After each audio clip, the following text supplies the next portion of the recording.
우리는 살아가면서 예상하지 못한 어려움을 겪을 때가 있습니다. 그럴 때 많은 사람들은 자신에게 잘못이 있었는지 생각하게 됩니다. 혹시 하나님께서 나에게 실망하신 건 아닌지 걱정하기도 합니다. 실제로 성경에서는 잘못된 선택이나 죄 때문에 고난이 올 수 있다고 말합니다. 하지만 성경을 계속 읽어보면 고난이 꼭 죄 때문만은 아니라는 것도 알 수 있습니다. 억울하게 어려움을 겪은 사람들도 있었고, 오히려 그 고난을 통해 하나님의 뜻이 이루어진 경우도 있습니다. 그래서 고난을 만났을 때는 무조건 죄 때문이라고 생각하지 말고 하나님께서 이 일을 통해 무엇을 하시려는지, 나를 어떻게 이끄시는지를 먼저 생각해 보아야 합니다. 오늘 말씀을 통해 우리가 겪는 고난을 하나님의 눈으로 바라보고 그 속에서도 하나님을 믿고 의지하는 마음을 배워가기 원합니다. 첫째, 죄 없는 자도 고난 받을 때가 있습니다.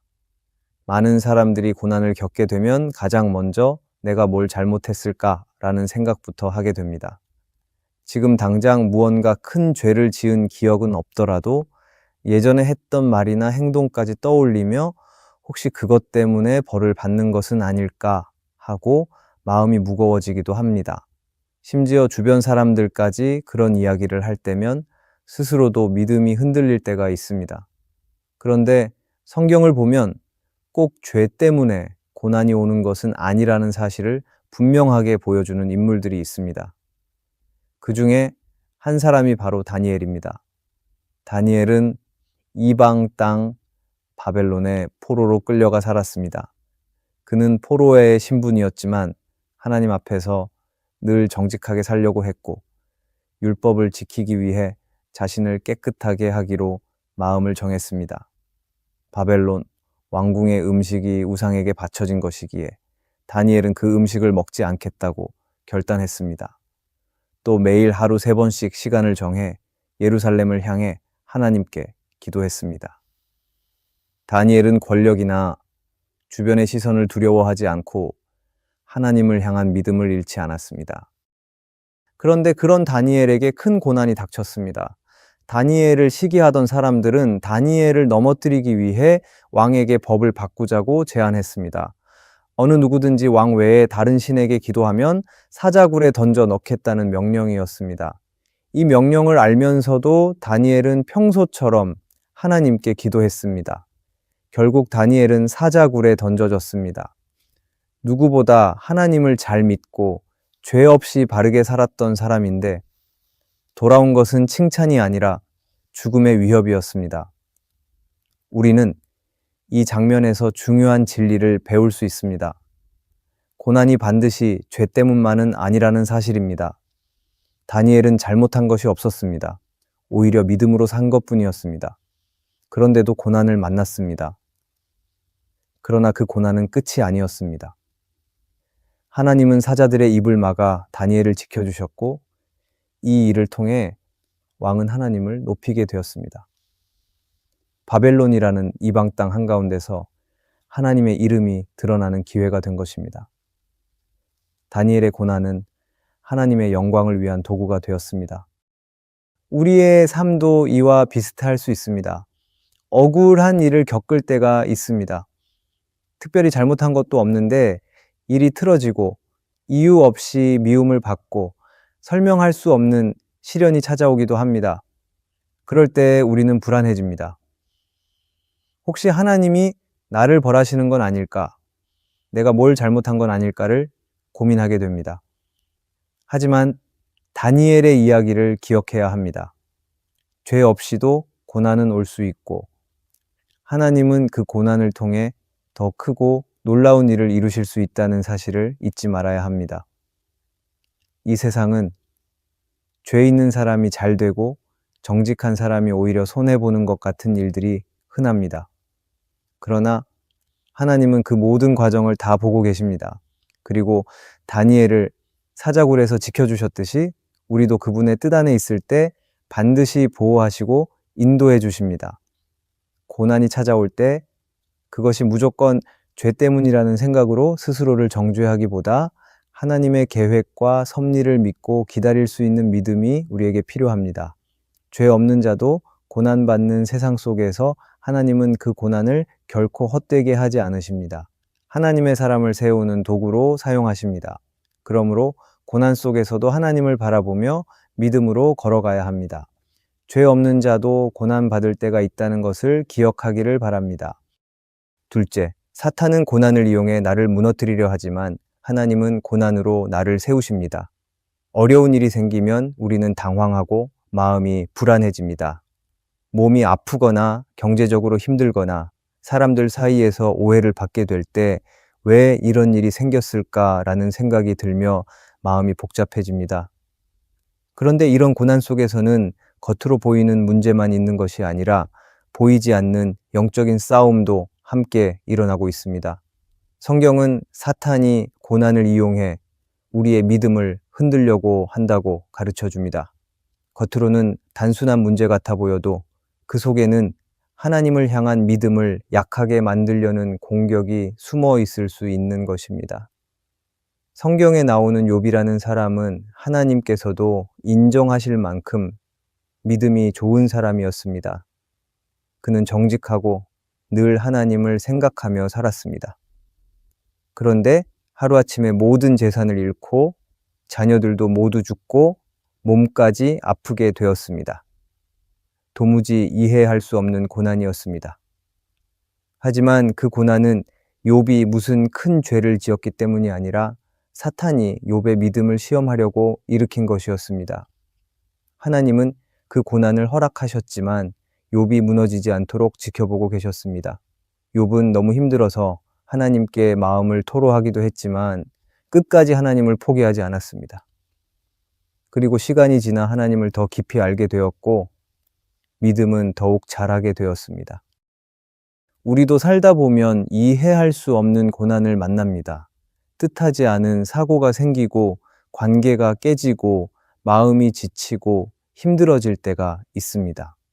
그럴 때 사탄은 우리의 마음을 무너뜨리려 합니다. 하나님이 나를 사랑하지 않는 것 같다는 생각이 들게 만들고 기도해도 소용없다는 생각이 들게 합니다. 교회도 멀어지고 믿음의 자리를 떠나고 싶어질 수도 있습니다. 이것이 사탄이 노리는 것입니다. 고난 속에서 하나님을 포기하게 만들려는 것입니다. 하지만 하나님은 그 고난을 통해 우리를 다시 세우십니다. 처음에는 눈물만 나고 모든 것이 무너지는 것처럼 느껴져도 하나님은 그 속에서 우리를 붙들고 계십니다. 우리가 무너지지 않도록 지켜주시고 다시 일어설 수 있도록 도와주십니다. 고난을 통해 하나님을 더 깊이 경험하게 하시고 우리의 믿음을 더 단단하게 만들어 가십니다. 시간이 지나 보면 그 고난이 우리를 망가뜨리려는 것이 아니라 더 강한 사람으로 세우기 위한 하나님의 손길이었다는 것을 알게 될 때가 있습니다. 우리는 사탄은 고난을 통해 믿음의 사람을 쓰러뜨리려 하지만 하나님은 그 고난을 사용하셔서 우리를 더 자라게 하신다는 것을 기억해야 합니다. 그래서 고난이 왔을 때 낙심만 하지 말고 하나님이 어떻게 일하고 계신지를 생각하며 하나님을 붙잡아야 합니다. 하나님은 고난 속에서도 우리를 버리지 않으시고 반드시 회복의 길로 이끄시기 때문입니다. 고난에서 넘어지는 것이 아니라 하나님을 더욱 바라보기 원합니다. 셋째, 십자가는 죄 없는 분이 고난을 받으신 사건입니다. 많은 사람들은 고난이 오면 죄 때문이라고 생각합니다. 물론 잘못된 길을 걸을 때 하나님께서 고난을 통해 멈추게 하실 때도 있습니다. 그러나 성경을 보면 죄가 전혀 없으신 분이 가장 큰 고난을 당하신 장면이 나옵니다. 바로 예수님의 십자가입니다. 예수님은 죄가 전혀 없으셨고 언제나 하나님의 뜻대로만 사셨습니다. 병든 자를 고치셨고 외로운 사람을 위로하셨고 억눌린 사람을 자유롭게 하셨습니다. 늘 하나님을 기쁘시게 하셨고 단 한순간도 죄를 지은 적이 없으셨습니다. 그런데도 예수님은 사람들에게 배척당했고 거짓 고발을 당했으며 결국 십자가에 못 박혀 죽으셨습니다. 인간적으로 보면 말이 되지 않는 고난이었습니다. 예수님께서는 십자가를 피하실 수 있는 분이셨습니다.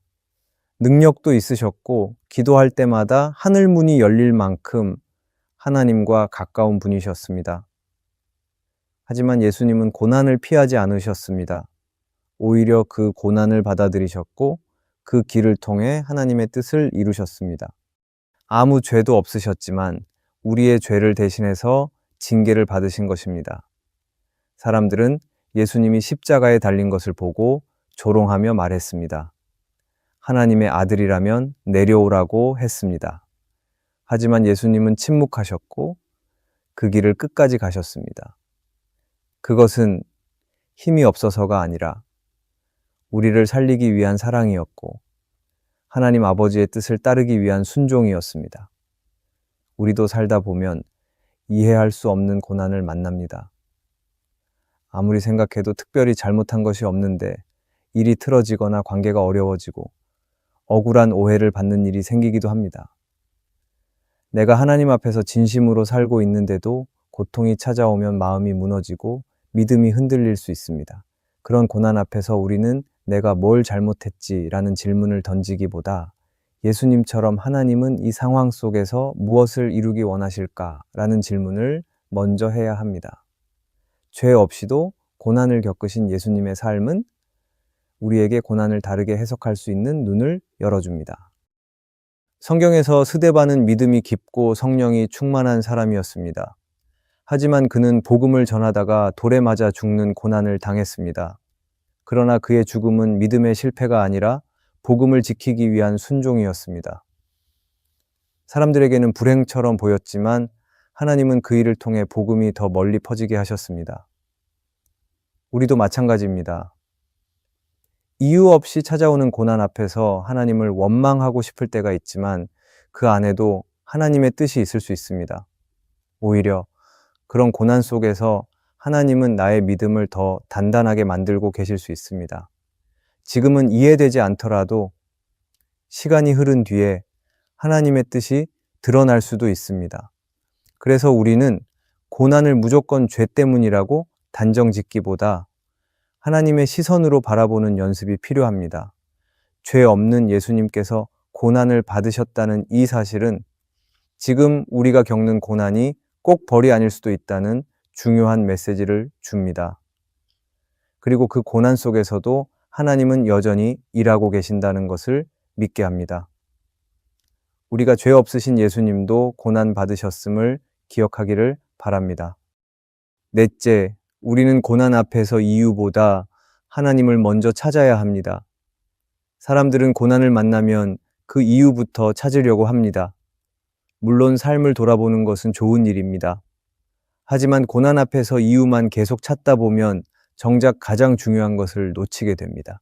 바로 하나님을 바라보는 시선입니다. 고난의 이유를 아는 것도 중요하지만 그보다 더 중요한 것은 지금 이 고난 속에서 하나님이 누구이신지, 하나님이 무엇을 하시려는지를 깨닫는 것입니다. 요한복음 9장에는 날 때부터 앞을 보지 못한 한 맹인의 이야기가 나옵니다.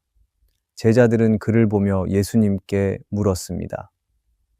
이 사람이 맹인으로 태어난 것이 이 사람의 죄 때문입니까? 아니면 부모의 죄 때문입니까? 이 질문은 당시 사람들의 생각을 잘 보여줍니다. 고난은 반드시 죄의 결과라는 전제를 깔고 있었던 것입니다. 그런데 예수님께서는 그 질문에 전혀 다른 대답을 주십니다. 이 사람이나 그의 부모의 죄 때문이 아니라 그에게서 하나님의 하시는 일을 나타내고자 하심이라 하는 말씀이었습니다. 예수님의 이 말씀은 고난을 바라보는 시선을 완전히 바꾸게 합니다. 이 맹인이 겪은 고통은 단순히 과거의 잘못 때문이 아니라 앞으로 하나님이 하실 일을 드러내기 위한 자리였습니다. 사람들은 원인을 찾으려 했지만 예수님은 목적을 말씀하셨습니다. 결국 예수님께서는 그 사람의 눈을 뜨게 하셨고 많은 사람들이 하나님의 능력을 보게 되었습니다. 이 사람은 고난의 이유를 묻는 대상에서 하나님의 영광을 드러내는 도구가 된 것입니다. 우리의 삶도 이와 같습니다. 고난이 찾아올 때 우리는 자꾸만 이유를 찾으려 합니다. 하지만 그 이유가 꼭 지금 당장 드러나지 않을 수도 있습니다. 오히려 너무 그 이유에만 집중하다 보면 마음은 점점 지치고 하나님을 향한 신뢰는 약해지기도 합니다. 그래서 우리는 이유보다 먼저 하나님을 바라보는 훈련이 필요합니다. 하나님은 모든 것을 아시는 분이시며 우리의 상황 속에서도 선한 뜻을 이루고 계십니다. 지금 이해되지 않아도 그 고난을 통해 하나님은 우리를 만나주시고 인도하시고 자라게 하십니다. C.S. 루이스는 자신의 책 고통의 문제에서 이렇게 말했습니다. 하나님은 고통 속에서 우리에게 말씀하십니다. 이때 고통은 우리의 마음을 깨우는 도구입니다. 이 말처럼 때로는 고난이야말로 하나님의 음성이 가장 크게 들리는 순간이 되기도 합니다. 우리가 기쁠 때는 듣지 못했던 하나님의 뜻이 고난 중에는 마음에 깊이 와닿게 되는 것입니다. 그래서 고난을 만났을 때 우리는 그 이유를 다 알 수 없어도 하나님을 먼저 바라보아야 합니다. 지금 이 고난이 왜 왔는지 완전히 알지 못해도 하나님이 함께 하신다는 사실을 믿을 수 있다면 우리는 그 고난을 견뎌낼 수 있습니다. 그리고 시간이 지나면 그 고난을 통해 하나님이 하셨던 일들이 하나씩 보이기 시작할 것입니다. 고난이 더 이상 두려운 것이 아니라 하나님을 더 깊이 만나는 자리가 될 수 있습니다. 이유를 찾기보다 하나님을 먼저 바라보는 것, 그것이 믿음의 사람에게 필요한 시선입니다. 우리 삶에는 설명할 수 없는 고난이 있습니다. 어떤 고난은 분명 우리의 잘못에서 비롯되기도 하지만 어떤 고난은 이유조차 보이지 않은 채 찾아오기도 합니다. 억울하게 고난을 당하고 아무리 기도해도 바뀌지 않는 현실 속에서 마음이 지칠 때가 있습니다. 그러나 하나님은 그 모든 순간에도 우리와 함께 계십니다. 사탄은 고난을 통해 믿음을 흔들고 무너지게 만들려 하지만 하나님은 그 고난 속에서 우리를 다시 일으키고 자라게 하십니다. 그리고 때로는 아무런 이유 없이 고난을 겪는 사람을 통해 하나님의 뜻과 영광을 드러내시기도 하십니다. 고난이 찾아올 때 그 이유를 너무 오래 붙잡고 있지 마십시오.